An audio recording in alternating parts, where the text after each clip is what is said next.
ఓడిపోయినేమో కుర్చీ మీద కూర్చోబెడతారట, గెలిచిన వాళ్ళని మాత్రం కింద కూర్చోవన్నట్ట. మనం పిచ్చోళ్ళ లెక్క వాడు కారు అట్లు ఇస్తుంటే, వాడు ఇంకోటి చేస్తుంటే, పోజులు కొడుతుంటే మనం చూడాలంట. అక్క ఏమనలే పాపం, కానీ కార్యకర్తలు ఊకుంటారా? ఊకోరు కదా. అరే మా మేడంకి అవమానం జరుగుతుందని లొల్లి పెడితే ఇలా హోంమంత్రిగా పనిచేసిన అక్క మీదికి గింతంత పోలీసు వాళ్ళు ఎగిరిపోయి రెచ్చిపోయి మాట్లాడుతూ ఉన్నాడు. నేను ఇలా పరిగి మాత్రమే కాదు, రాష్ట్ర వ్యాప్తంగా ఉండే కలెక్టర్లు, ఐఏఎస్ ఐపీఎస్ అధికారులకు నేను ఒక్కటే గుర్తు చేస్తున్నా, గుర్తుపెట్టుకోమని చెప్తా ఉన్నా. ఇలా మీరు పచ్చి అబద్ధాలు ఆడుతూ ఉన్నారు ఐఏఎస్ అధికారులు కూడా. మొన్న ఇక్కడ చూసిన నేను ఖైరతాబాద్లో ఒక ఐఏఎస్ అధికారి, ఒక ఐపీఎస్ అధికారి ఇద్దరు చిలక పలుకులు వలుపుతున్నారు. ఏమని? 10 ఏళ్లలో ఒక్క రేషన్ కార్డు ఇవ్వలే. కాంగ్రెస్ వాళ్ళు మాట్లాడినట్టు మాట్లాడుతున్నారు. నేను వాళ్ళందరికీ ఒకటే చెప్తా ఉన్నా, ఎక్కువ టైం లేదు, 2-2.5 ఏళ్లలో మళ్ళీ మేమే వస్తున్నాం. ఎవరైతే ఎగిరెగిరి పడుతుండ్రో, ఎవరైతే అతి చేస్తుండ్రో, ఎవరైతే రేవంత్ రెడ్డి కంటే ఎక్స్ట్రాలు చేస్తున్నారో వాళ్ళందరికీ నేను ఒకటే మాట చెప్తున్నా. నేను ఇదివరకు కూడా చెప్పినా, మళ్ళీ కూడా చెప్తున్నా, బరాబర్ ప్రతి పేరు రాసి పెట్టుకుంటాం, ప్రతి ఒక్కరి మాటలు యాది పెట్టుకుంటాం. ఇదివరకు లెక్క మాత్రం ఈసారి ఉండదు. అన్ని లెక్కలు హిసాబ్ కితాబ్ సెటిల్ చేసే బాధ్యత నాది. సురేంద్ర ఒక మాట అన్నాడు, వాస్తవం అది. 10 ఏళ్లలో ఎన్నడూ మాకు ఇక్కడ అవకాశం రాలే అని ఒక మాట అన్నాడు, వాస్తవం. 10 ఏళ్ళు మేము ప్రభుత్వాన్ని నడిపినాం, రాష్ట్రాన్ని నడిపినాం. అంటే కొత్త రాష్ట్రం, కష్టపడి తెచ్చిన రాష్ట్రం, పిల్లగాళ్ళు చచ్చిపోతే వచ్చిన రాష్ట్రం, కేసీఆర్ నాయకత్వంలో కొట్లాడి తెచ్చుకున్న రాష్ట్రం.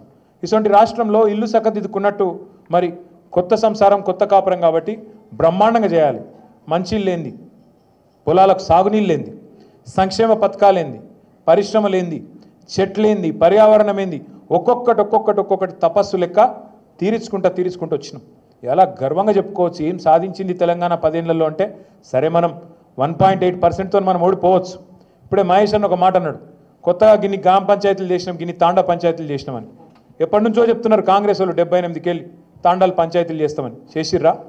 మళ్ళీ కేసీఆర్ వచ్చినాకనే బ్రహ్మాండంగా ఇవాళ 3400 తాండాలు, పల్లెలు, పంచాయతీలు అని చేసుకున్నాం.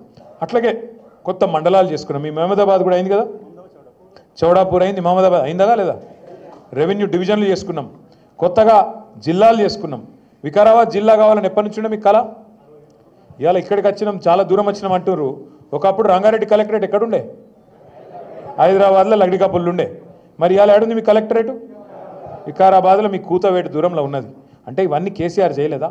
చేసుడే కాదు, స్వయంగా ఈరోజున్న మంత్రి కోమటిరెడ్డి వెంకటరెడ్డి చెప్పిండు, మన కలెక్టరేట్లు ఉన్నట్టు కొన్ని రాష్ట్రాల సెక్రటేరియట్లు కూడా ఉన్నాయని చెప్పి నేను చెప్పుడు కాదు, స్వయంగా ఇయ్యాలున్న మంత్రి కోమటిరెడ్డి వెంకటరెడ్డి భువనగిరిలో చెప్పినాడు.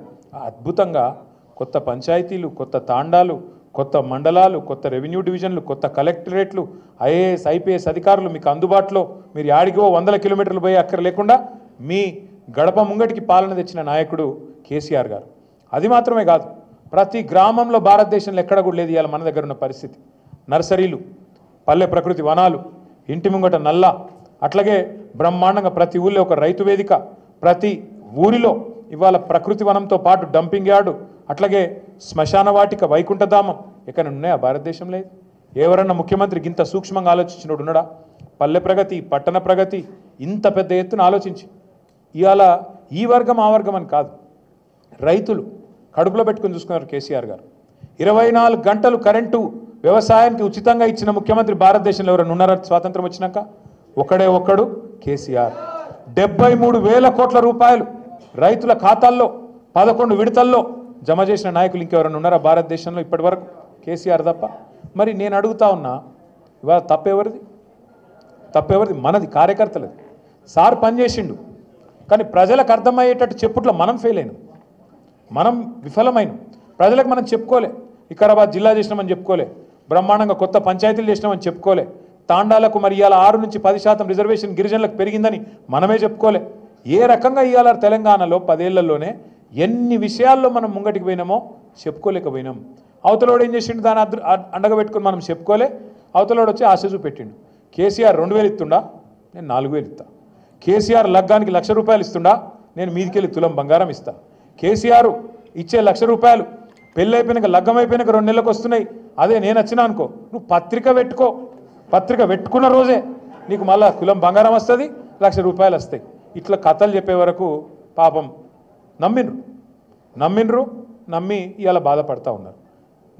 మీరు నేను మనందరం కార్యకర్తలుగా మనందరం చేయాల్సింది ఒకటే పని. ఎందుకంటే అధికారం కోసం ఇంకో దానికోసమో కాదు. సరే కేసీఆర్ గారు మళ్ళీ గెలిస్తే ముఖ్యమంత్రి అవుతారు. ఆయన ఇప్పటికే 10 ఏళ్ళు ముఖ్యమంత్రి చేసిండు. ఆయనకేం కొత్త పదవి కాదు, ఆయనకేం కొత్త పదవి రాదు. కానీ పాడైపోతున్న తెలంగాణ, కష్టపడి తెచ్చుకున్న తెలంగాణలో ఇలా ఈ దుర్మార్గులు చేస్తున్న నిర్వాకం, ఈ దుర్మార్గుల ప్రవర్తన వల్ల మళ్ళొక్కసారి 10-15 ఏళ్ళు వెనుకపోయే పరిస్థితి ఉన్నది. అందుకే మళ్ళీ తెలంగాణను పట్టాలెక్కియాలంటే ఒకటే ఒక్కటి మనం ముంగటున్నది, అది కేసీఆర్ గారి నాయకత్వమే తప్ప ఇంకోటి కానే కాదు. అందుకే కార్యకర్తలుగా మీరు నేను అందరం కలిసి పనిచేద్దాం. ఏమేం పాడైపోయింది అని మీరు అడగచ్చు. ఒక్కటే మాట నేను అడుగుతా ఉన్నా, మీరు చెప్పండి నాకు. పరిగిలో మీ వికారాబాద్ జిల్లాలో కేసీఆర్ ఉన్నప్పుడు భూముల ధరలు ఎట్లున్నాయి, ఇవాళ ఎట్లున్నాయి? పెరిగినాయా తగ్గినాయా? బాగా పెరిగినాయని మీ దగ్గర? అంటే ముఖ్యమంత్రి నియోజకవర్గం పక్కనే ఉన్నారని బాగా పెరిగినాయా? మీ కొడంగల్ పెరిగినాయా బాగా? ఒక్క పరిగి కొడంగల్ కాదు, రాష్ట్రంలో ఎక్కడ కూడా ఇలా ఏ ఒక్క మనిషి కూడా సంతోషంగా లేడు. మీరు రైతుల కాడికి పోండి, రైతులు చెప్తున్నారు, ఖుల్లా చెప్తున్నారు, అన్న మోసం జరిగిపోయింది, తినే పల్లెంలో అన్నంలో మన్ను పోసుకున్నట్టు అయిపోయింది, మంచిగుంటిమి, రైతు బంధు వస్తుండే, రైతు బీమా వస్తుండే, టైంకి ఎరువులు దొరుకుతుండే, విత్తనాలు దొరుకుతుండే, పండించిన పంటకు గిట్టుబాటు ధర ఉంటుండే, పైసలు టైంకి పడుతుండే, మంచిగా పొక్తాగుంటిమి, కళ్ళల కాడికి వచ్చి వడ్లు కొనుక్కపోదురు. ఇలా ఏం పరిస్థితి వచ్చింది? కొనటోడు లేడు, టైంకి ఎరువులు దొరికాయి. మళ్ళీ ఇప్పుడైతే మల్లేష్ గారు చెప్పినట్టు చెప్పులు లైన్లో చెప్పులు పెట్టుకొని ఇలా మళ్ళొక్కసారి ఆధార్ కార్డులు పెట్టి, ఆధార్ కార్డు ఎగిరిపోకుండా దాని మీద బండ పెట్టి ఇంత కథ చేసే పరిస్థితి మళ్ళీ వచ్చింది. ఆనాటి రోజులు తెస్తారంటే నిజంగానే తెచ్చిండన్న వీడు, ఇదివరకు అప్పుడు ఎట్లున్నానో మళ్ళీ గదే రోజు వచ్చింది అని ఇలా రైతులు మొత్తుకుంటా ఉన్నారు. 2 లక్షల రుణమాఫీ అన్నాడు, 2 లక్షల రుణమాఫీ అన్నాడు. ఇక రుణమాఫీ కథ ఇప్పుడే అక్క చెప్పింది, చారాన కొడికి బారాన మసాలా అని గట్లనే ఉన్నది. 50,000 కోట్ల కాడ మొదలైంది రుణమాఫీ కథ. బ్యాంకులలో నిలిచి మీటింగ్ పెడితే వాళ్ళు చెప్పారు, సార్ మొత్తం నువ్వు చెప్పినట్టు 2 లక్షల రుణమాఫీ చేయాలంటే 50,000 కోట్లు కావాలని చెప్పారు. 50,000 కోట్లు అంటే ముఖ్యమంత్రి రేవంత్ రెడ్డి గారు మొదలు డైలాగులు కొట్టిడే, చేసేద్దాం, ఎడమ చేత్తో చెప్తా, కుడి చేత్తో చెప్తా అన్నాడు. అన్నంకి ఏమైంది? తెల్లారి వరకు అర్థమైంది, అబ్బో ఇదేదో ఉంది, మనం ఏదో నరికినం ఇష్టం వచ్చినట్టు, కానీ ఇక్కడ అట పరిస్థితి లేదు అనుకొని తెల్లారే 50,000 కోట్లని ఒకరోజు చెప్తారు, తెల్లారే ముఖ్యమంత్రి గారు ఇంకెక్కడో మాట్లాడుకుంటే చెప్పేసిండు, ఏమున్నదా ఒక్క సంవత్సరం కడుపు కట్టుకుంటే 40,000 కోట్లు ఇట్లా వస్తాయి, ఇట్లా వాడేస్తా, రుణమాఫీ చేస్తా అన్నాడు. తెల్లారి వరకే 10,000 కోట్లు మాయం. 40,000 అన్నాడు, పో 40,000 చేస్తాడేమో అనుకున్నాం. మళ్ళీ ఏమైందో క్యాబినెట్లో పెట్టిర్రు, క్యాబినెట్కి వచ్చే వరకు 31,000 కోట్ల రుణమాఫీ అన్నారు, మళ్ళీ 9,000 కోట్లు మాయం. ఆడికి వెళ్ళి అసెంబ్లీకి వచ్చింది బడ్జెట్లో పెడితే 26,000 కోట్లు, ఇంకో 5,000 కోట్లు మాయం. ఆ 26,000 కోట్లను అదన్ని ఇస్తాడా అనుకుంటే ఆఖరికి మొన్న బట్టి విక్రమార్క గారు మొన్న చెప్తున్నారు, ఎక్కడో బ్యాంకర్లకు ఇంగ్లీష్లో చెప్తున్నాడు, మనకు అర్థం కావద్దని. ఏమని? అరే మేము పైసలు ఇద్దాం అనుకుంటే 12-11,000 కోట్లు కూడా పడలేదా ఇంకా ఈ ఖాతాలల్లా అని. ఏడ మొదలైంది కథ? 50. ఆఖరికి ఇచ్చింది ఎంత? 11-12. అంటే ఎంత? చారానా కోడికి బారానా మసాలా. గట్లున్నది ఇవాళ. అందుకే రైతులు ఇవాళ పిచ్చి కోపం మీద ఉన్నారు. రైతు బీమా లేదు,